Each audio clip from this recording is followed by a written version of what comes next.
Mwongeye kwirwa ku bakunzi b'ikinamico urunana, reka mbifurize gukomeza kugubwa neza aho muri hose, amahoro y'Imana akomeze kugenda abana namwe, mbifurije amahoro y'Imana muri rusange buri wese ahari, by'umwihariko ku muntu wese wamaze kuba yakanda kuri iriya buto ya subscribe. Reka nkubwire ni uruw'agaciro nawe utaratera intambwe ngo ube wayifungura, reka ngushishikarize kuba wayifungura kuko uba ugaragaje ko udukunda kandi uduha n'agaciro.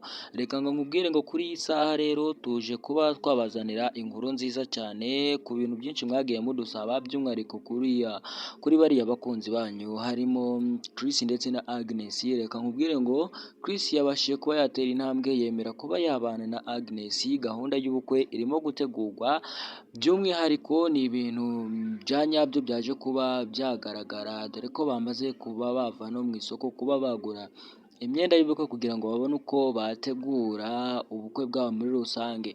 Bushombe nawe yamaze kuba yakwandika indirimbo azaririmba mu bukwe bwa Chris na Agnes, dore ko mwari musanzwe mubizi muri rusange ko ari we muhanzi dufite mu kinamico urunana.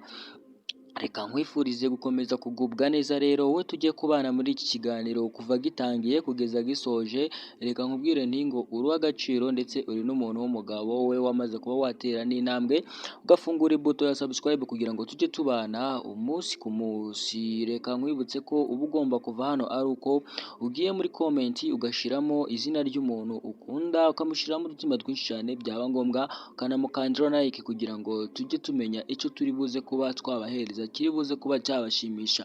Buriya iyo nguhaye video ukangaragariza ko yagushimishije ndetse yanagukoze ku mutima, bintera imbaraga yo kuba nagushakira amakuru ukeneye kugira ngo nguhe n'izindi video nyinshi ziri bugushimishe, ubundi turushaho kugenda tubana neza cyane umunsi ku munsi. Reka nguhereze ikaze.